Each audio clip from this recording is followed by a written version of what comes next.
लोक अशा अशा ह्याच्यात सोबत दिसले असन, ज्याचे याचे फोटो असन, प्रत्येकावर कारवाई करा ना. आता प्रकाश चित्ते अर्जुन दाभाडे सोबत फिरत नव्हते, रात्रंदिवस होते ना. अर्जुन दाभाडेवर 2 मोके, मग प्रकाश चित्तेलाही मोक्यामध्ये अटक केली पाहिजे की नाही? म्हणजे आमच्या सोबत राहणारा माणूस हा गुंड होतो, तुमच्या सोबत राहणारा माणूस सुशिक्षित होतो काय?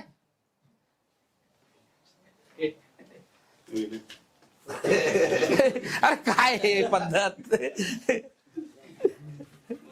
एखादी घटना, एखाद्या दुःखाचा डोंगर त्या माणसावर कोसळलेला आहे, आम्ही त्याच्यासोबत आहे. पण त्या घटनेला फक्त राजकारण म्हणून इतकं गावभर बंद करायचं, गावाला वेठीस धरायचं, त्या पोराची बॉडीची विटंबना करायची, पोलीस स्टेशनला आणून ठेवायचं. अरे बापाचंच म्हणणं नव्हतं ना काय असं गँगवॉर झाला का त्याची सुपारी झाली, असं बापाचंच म्हणणं नव्हतं काही. पण त्या माणसाला सुद्धा प्रेशराईज करणं का कुणाच तरी नाव घे, ह्या लोकांना फक्त राजकारण करायचंय. अरे तिथं मोर्चात बसलेले लोक हसताय, ते एवढी वाईट घटना झालेली आहे, आमदार बसलाय, सगळे बसले, हसताय लोक मोर्चामध्ये. आणि तरी सुद्धा त्या घटनेचा कसं तरी गाव बरबंद करून, आता गोरगरीब लोक, भाजीपाले विकणारे लोक, त्यांच्या घरावर अशी परिस्थिती आज का जर इथं विकायला आले आणि आज विकलं तर त्यांच्या घरी संध्याकाळी खातील ते.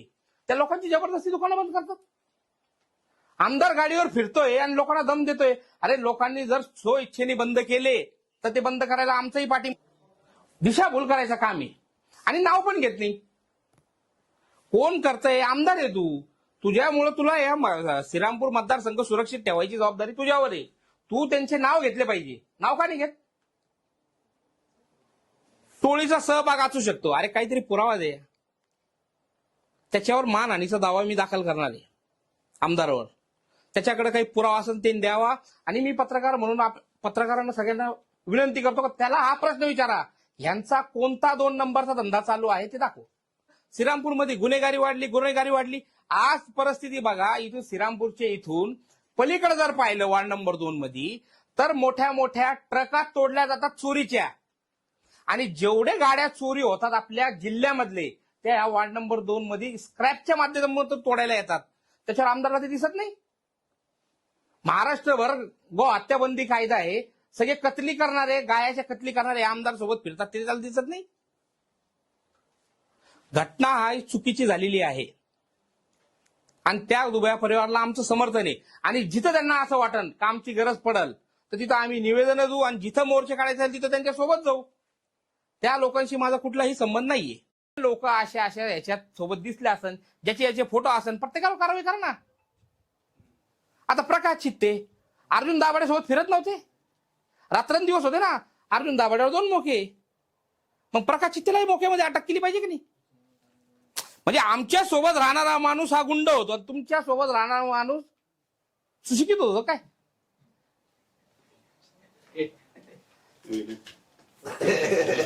अरे काय पद्धत.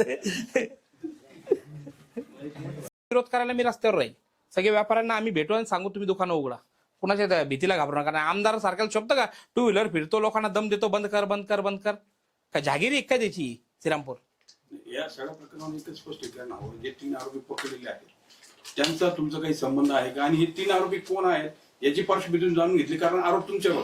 आता याच्यामध्ये भाजपचा नेता आहे आपला श्रीरामपूरचा, त्याच्या रॅल्यामध्ये हे आहे 2 व्हीलरवर. करा तर त्याला पण आरोपी 2 व्हीलरवर त्यासोबत राहिल्यावर आहे. हेच आरोपी, ह्या आरोपी मधला जो जाधव हो हाय ना, 2 व्हीलर रॅली, त्याच्या माग तो भाजपमध्ये आहे. सगळं व्हिडिओ देतो तुम्हाला. गोरखचं नाव घेतात, गोरख पण सगळेच लोक भाजपच्या गाड्यावर वाढदिवस साजरे करायला एकामेकाचे फोटो लावले, तेव्हा कोण नाही बोलणार त्याच्यात. सगळ्यांवर कारवाई करायला पाहिजे ना. आता गोरखवर पण केली तर त्याच्यासोबत गाडीवर जो फिरत होता, जो ताकद देत होता, त्याला पण झाली पाहिजे कारवाई.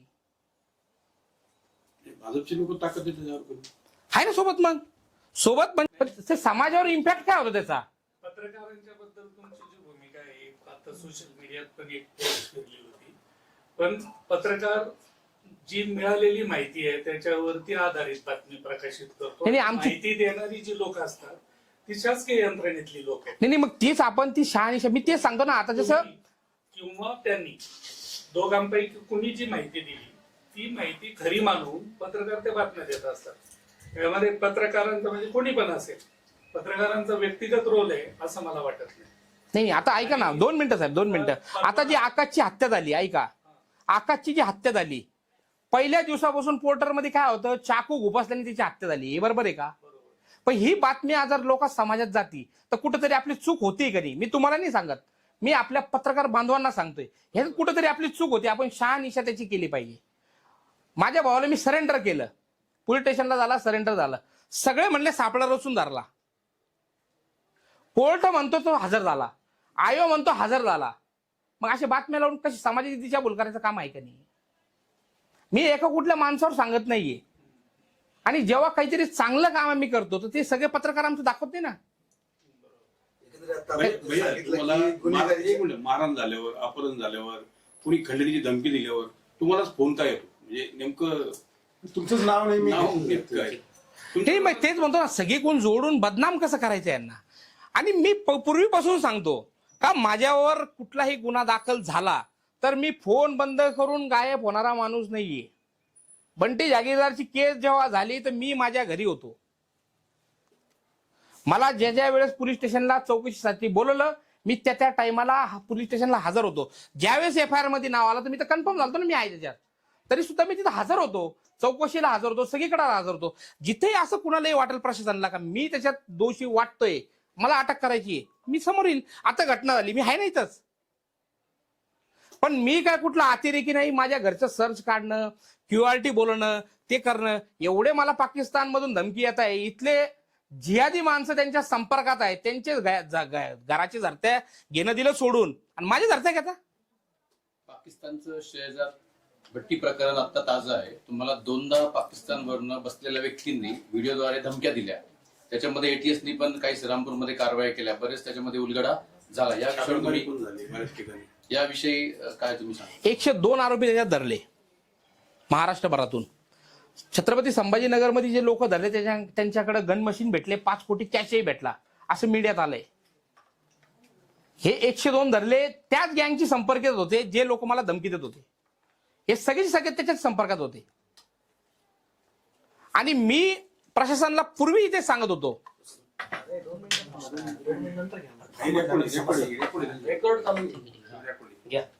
मी त्यावेळेसही ते सांगितलं होतं का प्रशासनाने व्यवस्थित कारवाई करायला पाहिजे.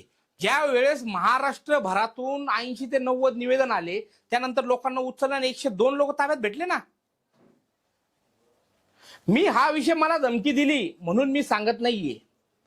हा विषय आपल्या महाराष्ट्राच्या सिक्युरिटीचा आहे.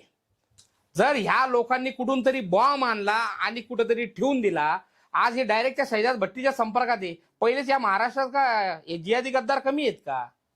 102 लोक त्याच्या संपर्कात होते. म्हणजे आता हे जे रेकॉर्डवरचे जे संपर्कात होते आणि पोलिसांना भेटले, पण हे लोक कुणाच्या संपर्कात होते हे सगळं निघलं पाहिजे ना. कोणतरी माणूस डायरेक्ट पाकिस्तानीच्या संपर्कात असताना माझ्या घरापाशी येतो आणि व्हिडिओ रेकॉर्डिंग करतो आणि निघून जातो, आणि तोच व्हिडिओ ते पाकिस्तानवाला त्याच्यावरून त्याच्या पोस्टवरून टाकतो.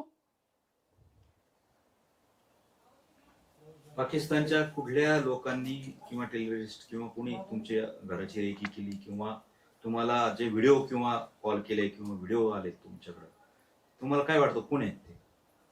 सगळे पाकिस्तानी ना, आणि सगळे त्यांच्यावर आता कोणी त्याच्यात सामील आहेत? भेटले ना इथले 5 लोक वार्ड नंबर 2 मधले उचलले होते ATSनी.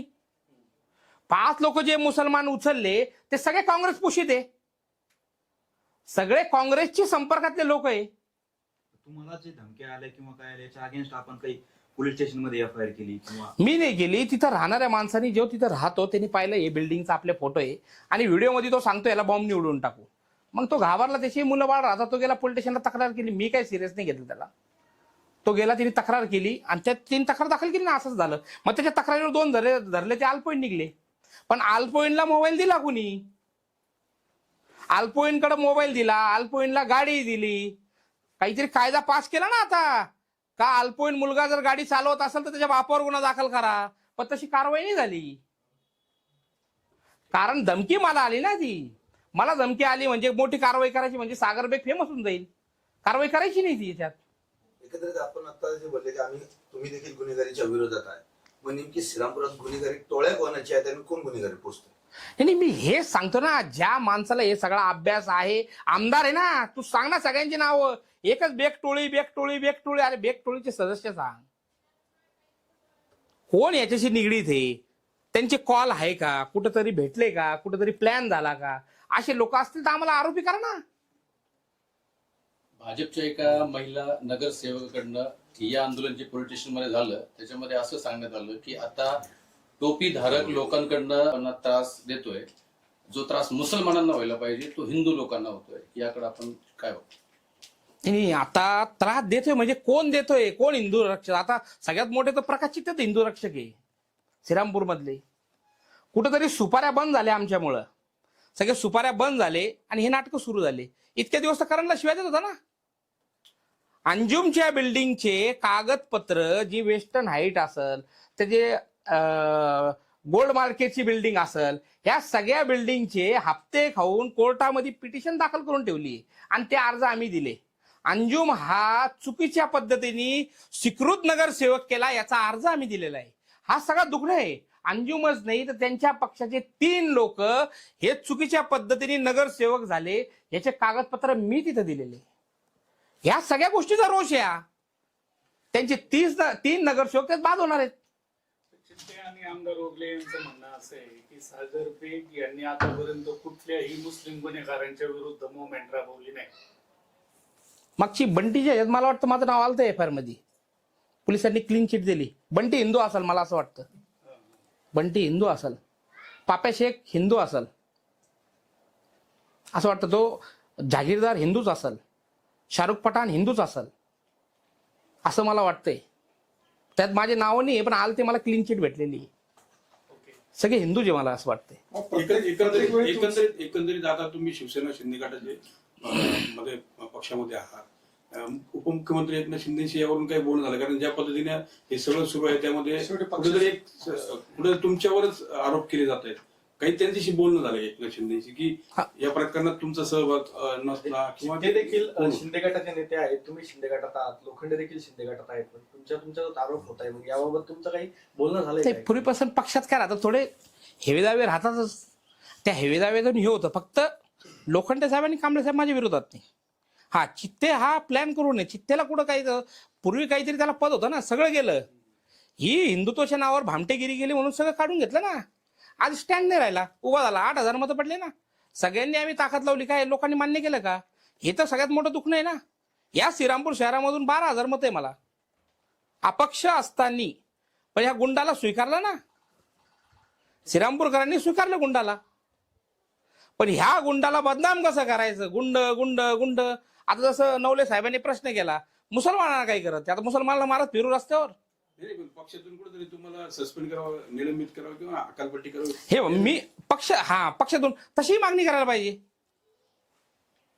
जर आरोप आला तर पक्षाने काढून टाकायला पाहिजे ना. मी महाराष्ट्रभर सकल हिंदू समाजाच्या नावाखाली मोर्चे काढतो. पक्षाचा मी झेंडा वापरत नाही. पक्ष आहे, सोबत आहे. पक्षाचा आम्ही एक त्या लेवलपर्यंत काम करतो. पण आमचं मूळ काम हिंदुत्वाचं आहे. ज्या हिंदुत्वामुळे मी आज तुमच्या समोर बसलो आणि ज्या हिंदुत्वाच्या जोरावर मी महाराष्ट्रभर फिरतोय, त्या हिंदुत्वाचं काम मी सोडणार नाही. आणि ते मी सोडावा, ते मी बंद करावा, हेच सगळे प्रयत्न आहेत. तुम्ही राजकारणात आहात आणि राजकारणामुळे श्रीरामपूरच्या गुन्हेगारांना पाठबळ मिळत असल्याचा आरोप देखील तुमच्या विरोधात करताय. मी तेच म्हणतो ना. आता जसं गोरख जेतेला उचलून टाकलं, 1.5 वर्षापूर्वी आम्ही तिथं दिली ना. मी आता सगळ्या पत्रकारांना नोटीस देतो ना, ते आम्ही तिथं अर्ज दिलेला आहे, त्याची रिसिप्ट कॉपी आम्ही दिली ना, की आम्ही सीसीटीव्ही फुटेज मध्ये घरी आहोत आणि तिथं गुन्हा घडतोय, तुम्ही आम्हाला गोळी मारताना आमचा रोल दाखवताय. कसं शक्य होईल? आणि पोलीस म्हणतात मागचे जे अधिकारी होते त्यांनी तो लॅबला पाठवला नाही. आता याच्यात चूक आमची आहे का त्यांची आहे? श्रीरामपूरमध्ये जी गुन्हेगारी समोर येते आहे, याला दोषी पोलीस आहेत का?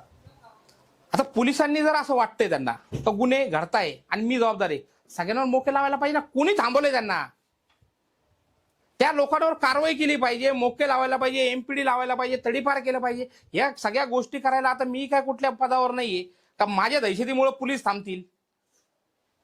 त्यांनी गुन्हे दाखल करायला पाहिजे सर सगळ्यांवर.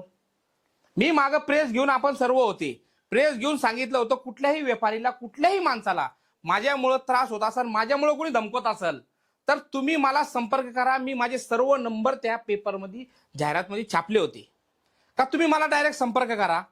तुम्हाला माझ्याकडून धमकी दिली, माझ्याकडून काही त्रास होत असेल, तुम्ही मला संपर्क करा. तुमच्या हिंदुत्वावर नेहमी प्रश्न उपस्थित केला जातो. मग या निमित्त एक प्रश्न विचारायचा आहे. सागर बेगला कुठल्याही प्रकारचा पाठिंबा नसताना आज एवढी महाराष्ट्रभर म्हणा, जिल्हाभर म्हणा, नावलौकिक आणि तुम्हाला कामामध्ये हिंदुत्वाच्या तुम्ही आहे, पण सागर बेगला नेमकं मोठं कोणी केलंय? दहशतीने, गुंडगिरीने का हिंदुत्वाने? नाही, मला तर माझ्या कामाने मोठं केलं. बघा, माझ्यावर गुन्हे होत नव्हते मी असं सांगत नाही, माझ्यावर गुन्हे होते, निर्दोषी झालो. पण आजही काही पत्रकारांच्या म्हणजे आमची नाराजगी आहे त्यांच्यावर, ते काही शहानिशा करत नाही. गुन्ह्यांची आमची लिस्ट छापल्या जाते, पण किती त्याच्यात निर्दोष झाले, किती गुन्हे बाकी आहे, याची शहानिशा आपण पत्रकारांनी केली पाहिजे. 16 गुन्हे, 30 गुन्हे, 25 गुन्हे, अहो निर्दोष झाले, सगळे गुन्हे निर्दोष झाले ना. 2-4 गुन्हे राहिलेले. किती गुन्हे आहेत एकूण तुमच्यावर? आता माझ्यावर 4 गुन्हे आहेत. आणि पूर्वी दाखल असलेले एकूण गुन्हे? पुरा 18 गुन्हे होते. 14 गुन्ह्यामध्ये निर्दोष झालो. आता माझ्या भावावर 16 गुन्हे दाखवत आहेत. 16 गुन्हे, 4च गुन्हे राहिले. म्हणजे समाजामध्ये काय होतं, जेव्हा कुठलाही पत्रकार छापत असेल आणि ते बातम्या जेव्हा समोर येतात, कुणी वाचत असेल, हे 16 गुन्हे, 20 गुन्हे आणि सगळ्यांचे गुन्हे एकत्र करतात, एकूण झाले 50 गुन्हे. गुंडांच्या टोळ्या तयार केल्या गेल्यात आणि हा बकासूर तयार झालाय असं नाही म्हणलं ना, पण त्यांनी नाव नाही घेतलं. मी काय म्हणतो, प्रत्येक माणसाने नाव घेतलं पाहिजे. हा बकासूर कोण? नुसतं कोड्यात कशाला ठेवतात? घाबरू नका कोणाला. न्याय व्यवस्था आहे श्रीरामपूरमध्ये, ती तुमच्या पाठीशी आहे ना. माझंही नाव घ्यायचं असेल तर डायरेक्ट नाव घ्या, घाबरता कशाला? सगळे नाव घ्यायला पाहिजे. आणि हा पहिला मोर्चा आहे का? ज्या ज्या वेळेस श्रीरामपूरमध्ये कुठलीही घटना होईल आणि कुठला तरी ओळखी पाळखीचा माणूस त्याच्यात भेटला, काही कोड्यात बोलतात. श्रीरामपूरच्या मुली जबरदस्ती उचलून नेतात, त्याचा बलात्कार होतो. अरे एवढी मोगलाई माजली कोणाची? अरे एक तक्रार दाखवा ना, कोणतरी मुलगी समोर आणा. दिशाभूल करायचं काम आहे आणि नाव पण घेत नाही. कोण करतंय? आमदार आहे तू, तुझ्यामुळे तुला या श्रीरामपूर मतदारसंघ सुरक्षित ठेवायची जबाबदारी तुझ्यावर आहे. तू त्यांचे नाव घेतले पाहिजे. नाव का नाही घेत? टोळीचा सहभाग असू शकतो, अरे काहीतरी पुरावा दे. त्याच्यावर मानहानीचा दावा मी दाखल करणार आहे आमदारावर. त्याच्याकडे काही पुरावा असेल ते द्यावा. आणि मी पत्रकार म्हणून पत्रकारांना सगळ्यांना विनंती करतो की त्याला हा प्रश्न विचारा, यांचा कोणता 2 नंबरचा धंदा चालू आहे ते दाखव. उद्या जो महामोर्चा निघतोय, सर्वपक्षीय सर्व नागरिक मोर्चा काढतायत, तुम्ही देखील त्या मोर्चात सहभागी होणार? हे आपण काय सगळे तेच एकच लोक येते आणि ते आरोपच आपल्यावर करणार आहे. उगाच मी गेलो म्हणजे ते काहीतरी बोलणार, मी काहीतरी बोलणार, लोक म्हणतील मोर्चाला खराब करण्यासाठी इथं आले. आणि मला आमंत्रण आलं तर मी जाईन. काल एक कारवाई झाली श्रीरामपूरमध्ये, गावठी कट्टा सापडला. त्यामध्ये सोनू जयप्रकाश बेग आणि त्यांच्या पत्नीचं आणखी एकाचं नाव आलं आणि त्यांचा संबंध तुमचे बंधू असल्याशी जोडला जातोय. आमदारांकडनं देखील आरोप होत आहे. नेमकं कसं बघताय इकडे? आता त्यांनी काही फाईल भेटली असं म्हणतात. आता एखाद्या लेडीज घरातली बाई आहे, तिची फाईल असेल, तिच्या नवऱ्याची नावाने देतं, कुणाच्या नावाला राहणार ती? आणि असे तर एक कॉन्फिडेन्शियली डॉक्युमेंट्स आहे, त्या घरात काय भेटतंय हे कॉन्फिडेन्शियली ठेवायला पाहिजे. पण कॉन्फिडेन्शियली न ठेवता तुम्हाला जे सांगायचं त्यांचं तात्पर्य आहे हे कुठेतरी बदनाम करायचे. त्याची बायको आहे, त्याचे डॉक्युमेंट असतील, हे सगळ्यांना सांगत फिरायचे का? तिचे काही डॉक्युमेंट असेल तर त्या घरामध्ये यांना जायचे, यांनी सर तिथं थांबून सरकारी पंचनामा करून त्या घरात घुसायला पाहिजे होतं. हत्यार कुठले भेटले नाही, हा सगळा प्लॅन करून त्यात ठेवला गेलाय. इतके दिवस हत्यारे भेटत नव्हते, अचानक हत्यारे भेटायला लागले. त्याला कुठेही अटक केलेली नाही, त्याला हजर केलेलं आहे. त्याच्यामध्ये जागीरदार नावाचा पोरगा तो आमच्या घराची रिकी करत होता. त्यावेळेसचा तो वाद आहे, असा ती तक्रार आहे. त्या वादातून ती जी केस झाली आणि त्याच्यात तो हजर झालाय. त्याला कुठल्याही पोलिसांनी अटक केली नाही. सागर बेग यांना जाणीवपूर्वक बदनाम करण्याचं षडयंत्र सुरू आहे. 100%. आता मी तुम्हाला पत्र देतो लगेच प्रिंट काढून. ज्या पठाण म्हणजे शाहरुख पठाणवर इथं गोळीबार झाला असं 1-1.5 वर्षापूर्वी एक केस झाली, ज्याच्यात गोरख जेदेला अटक झाली. त्या केसमध्ये मी 1.5 वर्षापूर्वी अधिकाऱ्यांना पत्र लिहून दिलेलं आहे, पत्र का ह्या केसमध्ये आमच्या गोरखचा संबंध नाहीये आणि त्याची रिसिट कॉपी माझ्याकडे आणि DVR CDR सगळं त्यांच्याकडे जमा आहे. त्यांचं म्हणणं असं आहे, जे मागचे अधिकारी होते त्यांनी तो लॅबला पाठवला नाही, तर ही चूक आमची का त्यांची आहे? 1.5 वर्षामध्ये तो 2दा जेलमध्ये जाऊन आला.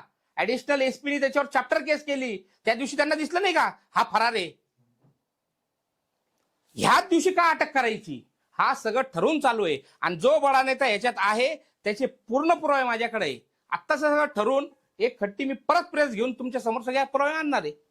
सागर वेग जोपर्यंत इथे नव्हते त्याच्या अगोदर देखील अनेक टोळ्या इथं होत्या, गुन्हेगारी होती, त्यावेळी वेळी अनेक घटना घडायच्या. सागर वेग आल्यानंतर कुठेतरी इथल्या नेत्यांची कमी झालं का त्या, किंवा त्या गुन्हेगार कमी झाले आणि तुमच्यावर वचकणार नाही म्हणून तुम्हाला हे सगळं गोवलं जातं?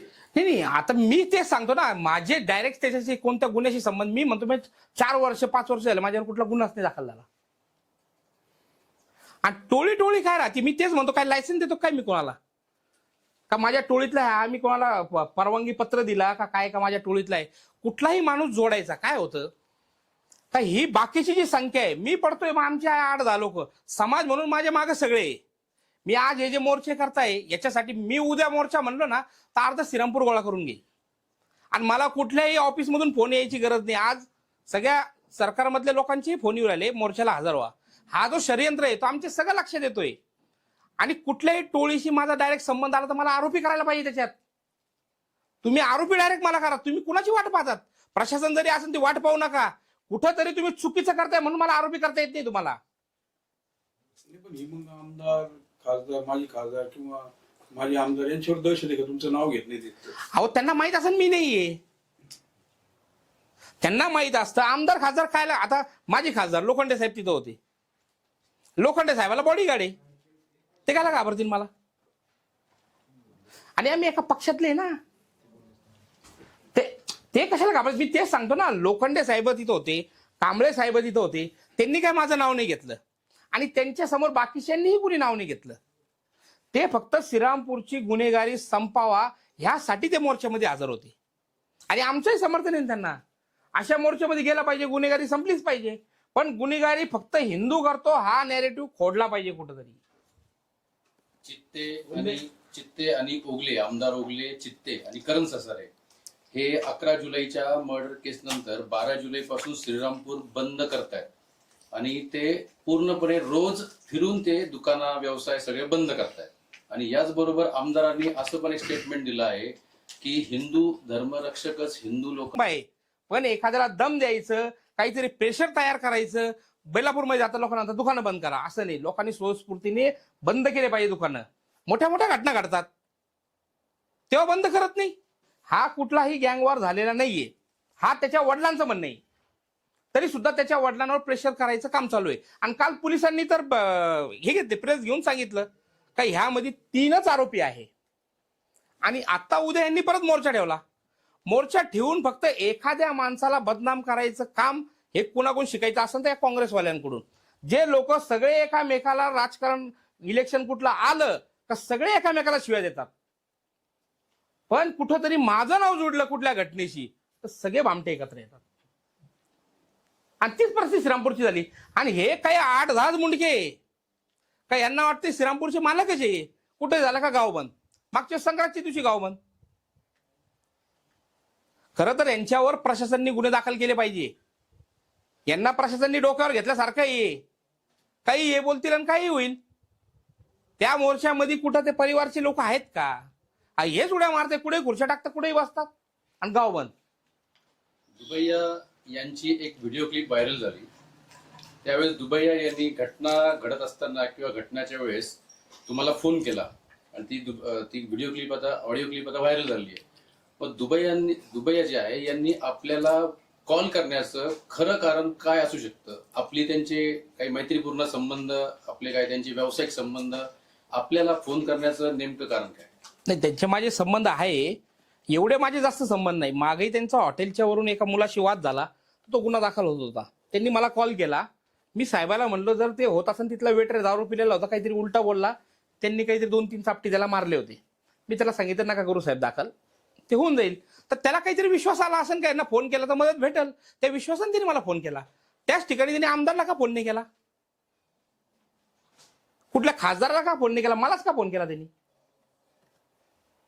आणि ते तरी माझे ऑटो रेकॉर्ड होता म्हणून माझ्याकडे ती रेकॉर्डिंग भेटली. कदाचित मी त्या दिवशी फोन उचलला नसता आणि रिटर्न त्याला फोन लावला असता तर एखादा म्हणला असता त्याला धमकवलंच, ते झालं असतं. नुकतंच आता श्रीरामपूर शहर पोलीस स्टेशननी वॉर्ड नंबर 7 सरस्वती कॉलनीमध्ये एका अपार्टमेंटमध्ये रात्री उशिरा कारवाई केली, त्याच्यामध्ये काही आक्षेपार्ह फोटो डॉक्युमेंट्स बरोबरच एक गावठी कट्टा आणि 2 काडतुसं सापडली आणि त्याच्यामध्ये सोनू बेग, त्यानंतर एक श्रद्धा नावाची मुलगी आणि एक अजून एका मुलावरती गुन्हा दाखल झालाय. त्या प्रकरणाबद्दल तुम्ही काय सांगा? नाही, ते घटनेचं मी रात्री तिथं नव्हतो, पण ज्यावेळेस पोलीस माझ्या समोरून गेले तर कुठल्याही घरात घुसायच्या आधी कोर्टाचा वॉरंट लागतो, कोर्टाची परवानगी लागते. त्यांनी काल तो जी कारवाई केली, कुठलाही सरकारी पंच सोबत न घेता दरवाजा तोडून मध्ये एंट्री केली आणि ते सांगता हे भेटलं. हे पोलिसांचं म्हणणं आहे. त्याचे कुठंही त्यांनी त्या घटनेची रेकॉर्डिंग केली नाही. जर तुम्हाला माहिती, तुम्हाला तिथं सर्च करायचं आहे तर ते घर कुणाचं आहे त्याला घेऊन चावी बनवून तुम्ही ती रेकॉर्डिंग करायला पाहिजे होती. ते तसे घुसले आणि त्यांचं म्हणणं आहे तिथं वेपन भेटलं आणि हे कुठंतरी बदनाम करायचं काम चालू आहे. माझ्याकडं अनेक रेकॉर्डिंग आलेले आहे, मी ते योग्य वेळी देणार आहे. याच्यात मोठ्या मोठ्या नेत्यांचा हात आहे.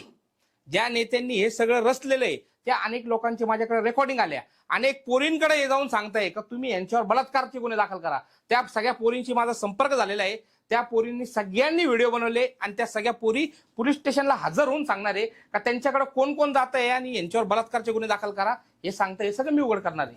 म्हणजे आकाश दुपाई या तरुणाच्या हत्येशी तुमचा एकतरच तुमचा किंवा तुमच्या लोकांचा संबंध नाहीये असं तुमचं म्हणणं आहे. पण जाणीवपूर्वक तुम्हाला या सगळ्या याच्यात गोवलं जातंय हे सगळ्या प्रकरणात? प्रयत्न चालू आहे गोवायचा. काय झालं, एकदा माणसाचं नाव लागलं गुंड का त्याला जोडायचं ना त्याच्याशी. तर मी काय म्हणतो, कुठंतरी अशी लिंक जोडून द्यायची का त्या पोरांचा माझा 1% सुद्धा संबंध असेल, अशी लिंक तरी जोडून द्यायची ना, का ज्यांचा माझा काहीतरी संबंध आहे त्याच्यात. उगाच फक्त गाव बदनाम करायचं. श्रीरामपूरमध्ये गुन्हेगारी वाढली. आज परिस्थिती बघा, इथून श्रीरामपूरच्या इथून पलीकडे जर पाहिलं वार्ड नंबर 2 मध्ये तर मोठ्या मोठ्या ट्रका तोडल्या जातात चोरीच्या. आणि जेवढे गाड्या चोरी होतात आपल्या जिल्ह्यामधले त्या या वार्ड नंबर 2 मध्ये स्क्रॅपच्या माध्यमातून तोडायला येतात. त्याच्यावर आमदारला ते दिसत नाही. महाराष्ट्रभर गो हत्याबंदी कायदा आहे, सगळे कत्ली करणारे, गायाच्या कत्ली करणारे आमदार सोबत फिरतात, ते त्याला दिसत नाही. घटना ही चुकीची झालेली आहे आणि त्या दुबळ्या परिवाराला आमचं समर्थन आहे. आणि जिथं त्यांना असं वाटन का आमची गरज पडल तर तिथं आम्ही निवेदन देऊ आणि जिथं मोर्चे काढायचे असेल तिथं त्यांच्या सोबत जाऊ. त्या लोकांशी माझा कुठलाही संबंध नाहीये. हिंदुत्वाची शाल पांघरून बेग टोळी 2 नंबरचे धंदे करत असतात आरोप हेमंत ओगले करतात. हा, ते तर माझं मेन म्हणणे. एक पोलिसाची अशी रेड दाखवायची का ज्या 2 नंबर, एक तर माझे पोलीस माझ्याकडून हप्ते घेत असतील आणि तिथं जात नसतील, मग त्या पोलिसाला कारवाई केली पाहिजे. माझ्या माणसांवर, माझ्यावर, माझ्या परिवारच्या माणसावर एक गुन्हा असा दाखवायचा का कुठल्या तरी 2 नंबर धंद्याचा त्याच्यावर गुन्हा दाखल झाला, किंवा या आमदारांनी तिथं नेऊन दाखवायला पाहिजे हा धंदा याचा आहे. उगाच लोकांची दिशाभूल करायची नाही. माझे कुठलेही 2 नंबरचे धंदे चालत नाही. असं कुठेही आढळत असेल तर तुम्ही त्यांना विचारायला पाहिजे का कोणता धंदा यांचा आहे 2 नंबरचा, हा तू चलून दाखव. काल तुम्ही काँग्रेसच्या लोकांवरती जरी आरोप करत असला, मात्र काल शिंदे सेनेतलेच काही तुमचे सहकारी जे आहेत त्यांनी देखील थेट आरोप केलाय की हे जे हिंदुत्वाच्या नावाखाली सगळं घाबरलेले आहेत आणि अशा परिस्थितीमध्ये आरोप पण तुमच्यावर होतोय की सागर बेग आणि त्यांची टोळी, त्यांचे कार्यकर्ते यांची दहशत श्रीरामपूरमध्ये आहे आणि त्या विरोधात सगळा उद्रेक दिसतोय. 2 दिवस झाले श्रीरामपूर बंद आहे. तुम्ही पत्रकार परिषद घेताय, आज काय मुद्दा नाही, आता काय झालं, ती जी घटना झाल्यावर त्या पोराच्या वडिलांनी मला कॉल केला पहिले तर, आणि ते वेळोवेळी काही त्यांच्यावर अडचण आली की ते मला कॉल करतात. काही घटना घडली तर मला घटना घडली आणि त्यांनी जे सांगितलं की माझ्या पोराला मारहाण झाली, मुंबईचे काही लोक आले मारहाण करताय, तर मला ते असं वाटलं किरकोळ हा वाद असेल. मी तेवढा सिरियस नाही घेतला. पण मी त्याच वेळेस DYSP साहेबांना फोन केला का त्या हॉटेलवर काहीतरी भांडणं चालू आहे, तिथं आपण जाऊन ते चेक करा. तर DYSP साहेब म्हणले तिथं पोलीस आमचे पोस्ट आहे. तर काही माझे सहकारी पोरं होते, मी त्यांना सांगितले की तिकडे जा हॉटेलवर चेक करा. तर तोपर्यंत त्या पोराला उचलून कामगार हॉस्पिटलला नेलं होतं आणि ते पोरं कामगार हॉस्पिटलला पण आपले जे मुलं होते ते तिथं जाऊन त्यांना भेटले. पण थोड्या वेळाने काही 1-2 तासानंतर कळालं का मुलगा तो डेड झाल्यानंतर ते काय आता मारणारे कोण होते तर मला माहितीही नाही. पण दुसऱ्या दिवशी जेव्हा सगळं हे चालू झालं तर सगळे राजकीय लोक रस्त्यावर उतरले. तर उतरल्यानंतर ते स्वतःही घाबरत होते ना नाव घ्यायला का कोण आहे यांचा आका. म्हणजे हा का आत्तापासून हे सुरू नाहीये. श्रीरामपूरमध्ये कुठलीही घटना झाली का त्याला यांचा आका. आमदार सारखा माणूस, त्याच्या मागे पोलीस प्रोटेक्शन आहे ना. त्यांनी लोकांची दिशाभूल करण्यापेक्षा त्यांनी समाजाला सांगायला पाहिजे का ह्या माणसाचा ह्याच्यात हात आहे. एफआयआर दाखल जेव्हा झाली तर एफआयआर दाखल होत असताना त्याच्या वडिलांनी त्याच्यामध्ये कुठेही उल्लेख केला नाही का या घटनेमध्ये कुठल्या गँगचा संबंध आहे. पूर्णपणे त्यांनी सांगितलं का ते पोरं रूमला थांबेल होते, खाली येताना त्यांनी ज्या वेळेस तिथं किचन बंद होता त्यांनी जेवण मागितलं आणि तिथं जेवण न दिल्यामुळे त्यांचे भांडणं झाले. सपोज धरू आपण एखाद्या गँगशी तो संबंधित होता आणि त्याला मारायला लावलं. अरे मारायला लावलं तर तिथं पाठवत असताना कोणतरी त्याला छुरी, चाकू, बंदूक, काही एखादा रॉड, काहीतरी असे हत्यार तर दिल ना. तिथं मारायला कोणी पाठवलं तर तिथं गेल्यानंतर त्यांनी तिथला टिपॉय का काय उचलला ते पोराच्या डोक्यात टाकला. अशी ती पूर्ण घटना आहे. पण एखादी घटना एखाद्या दुःखाचा डोंगर त्या माणसावर कोसळलेला आहे. आम्ही त्याच्यासोबत आहे. पण त्या घटनेला फक्त राजकारण म्हणून इतकं गावभर बंद करायचं, गावाला वेठीस धरायचं, त्या पोराची बॉडीची विटंबना करायची, पोलीस स्टेशनला आणून ठेवायचं. अरे बापाचंच म्हणणं नव्हतं ना काय असं गँगवर झाला का त्याची सुपारी झाली असं बापाचंच म्हणणं नव्हतं काही. पण त्या माणसाला सुद्धा प्रेशराईज करणं का कुणाच तरी नाव घे, ह्या लोकांना फक्त राजकारण करायचंय. अरे तिथं मोर्चात बसलेले लोक हसताय, ते एवढी वाईट घटना झालेली आहे, आमदार बसलाय, सगळे बसले, हसतायत लोक मोर्चामध्ये. आणि त्या ठिकाणी मीही गेलो असतो पण मी त्या दिवशी इथं नव्हतोच ना. नाही तर त्या मोर्चामध्ये मीही सहभाग झाला होतो. मी इथं नव्हतो त्यावेळेला सांगेन मी मुंबईमध्ये आणि मला यायला उशीर झाला, मी तिथं नव्हतो त्या दिवशी. आणि माझं एक आपल्या सगळ्या मीडियाच्या माध्यमातून सर्वांना एकच म्हणणं आहे, जिथं आम्ही याच्यात आढळलं असन आमचं एक कॉल, एक फोटो. अरे मोर्चामध्ये गेल्यानंतर मी ज्या ज्या ठिकाणी मोर्चाला जातो 20-30 हजार लोक त्या मोर्चामध्ये सहभाग घेतात आणि कोण माझ्यासोबत फोटो काढतोय हे मी तर पाहू शकत नाही ना. एखाद्याने माझा फोटो सोबत काढला आणि तो कुठेतरी पोस्ट केला आणि त्याने कुठेतरी काही घटनेमध्ये तो आरोपी भेटला तर त्याला जबाबदार मला धरणार का तुम्ही? अरे किती लोकांसोबत इथले अनेक नेते मोठे मोठे त्यांचेही फोटो आहेत आणि एका घटनेला फक्त केंद्रित करायचं. आता 4-5 दिवसापूर्वी इथं गोळीबार झाला, 8 दिवसापूर्वी गोळीबार जो झाला त्याच्यामध्ये गुड्डू यादवचा पुतण्याला गोळी लागली. गुड्डू यादव काँग्रेसच्या तिकिटावर नगरसेवकला उभा होता का नाही प्रभाग 12 मधून, पण त्याच्याकडे आमदार गेला नाही. का नाही गेला? का ज्या पोरांनी गोळीबार केला ते काँग्रेस पोषित गुंड होते, ते हे काँग्रेसने पोषून ठेवलेले. त्या घटनेवर त्यांनी एक शब्द बोलला का? त्याच्या पहिले जगदनेशला 2 मुसलमानांनी चाकू मारला, त्या पोराची किडनी काढावं लागली, मातंग समाजात होता, त्याच्यावर आमदार बोलला का? का बोलत नाही? नायगावच्या नदीवर एका मातंग समाजाच्या पोराची हत्या झाली, मोका लागला, मोका लागल्यानंतर त्यातल्या काही लोकांवर गोळीबार पण श्रीरामपूरमध्ये झाला, त्याच्यावर आमदार बोलला का? आणि त्या केसमध्ये 8 ते 9 आरोपी केलेले, फक्त 2 आरोपी त्याच्यात अटक आहे, इतर आरोपी श्रीरामपूरमध्ये राहतात. मोक्यामधले 2-2 मोके त्यांच्यावर लागतात, आमदार बोलत नाही. फक्त आम्ही राजकारण मध्ये आलोय आणि कुठंतरी काही नसताना आम्ही स्टँड घेतलाय. एवढे 48,000 मतदान आम्हाला पडलेले, ह्याला फिकर ही 2029ची, म्हणून हे सगळा कारभार करतोय. जेव्हा मला पाकिस्तानवरून धमकी आली तर आज महाराष्ट्रभरामधून 80 ते 90 पोलीस स्टेशनला निवेदन गेले का यांना पोलीस प्रोटेक्शन द्या. रोज पेपरला बातम्या आहे बाहेरच्या, पण मला त्या प्रोटेक्शनचा काही संबंध नाही. पण एवढी मोठी घटना झाली त्याच्यावर बोलला का? लव जिहादचा कायदा बनला तर सर्वात पहिले विरोध करणारा हा आमदार आहे. बंटी सारख्या अतिरेक्याला सोबत मांडीला मांडी लावून प्रचार करणारा ह्याला वाईट हे वाटलेलं आहे का बंटी जागीरदारची हत्या झाली आणि ह्यांना त्याच्यात आरोपी का नाही केलं? का बंटी याचा भाऊ आहे या आमदारचा, सगळा सपोर्ट याला तिने केला, करण ससायला सगळा सपोर्ट बंटी जागीरदारने केला. अतिरेकी यांना चालतात, पण कुठला तरी माणूस गुन्हेगारी क्षेत्रातून येऊन धर्माचं काम करत असेल तर तो माणूस यांना कायम गुंड वाटतो. 4 वर्षात माझ्यावर कोणता गुन्हा दाखल झाला एक सांगायचं? माझ्यावर 4 वर्षामध्ये माझ्यावर कुठलाही गुन्हा दाखल झाला नाही. जे गुन्हे दाखल झाले ते माझ्या भाषणावरचे, जिथे इथं भाषण केलं त्या भाषणाचे गुन्हे, इतर माझ्यावर कुठलाही गुन्हा नाहीये. आणि तरी सुद्धा त्या घटनेचा कसं तरी गाव बरबंद करून, आता गोरगरीब लोक, भाजीपाले विकणारे लोक, त्यांच्या घरावर अशी परिस्थिती आज का जर इथं विकायला आले आणि आज विकलं तर त्यांच्या घरी संध्याकाळी खातील ते. त्या लोकांची जबरदस्ती दुकानं बंद करतात. आमदार गाडीवर फिरतोय आणि लोकांना दम देतोय. अरे लोकांनी जर सो इच्छेने बंद केले तर ते बंद करायला आमचाही पाठिंबा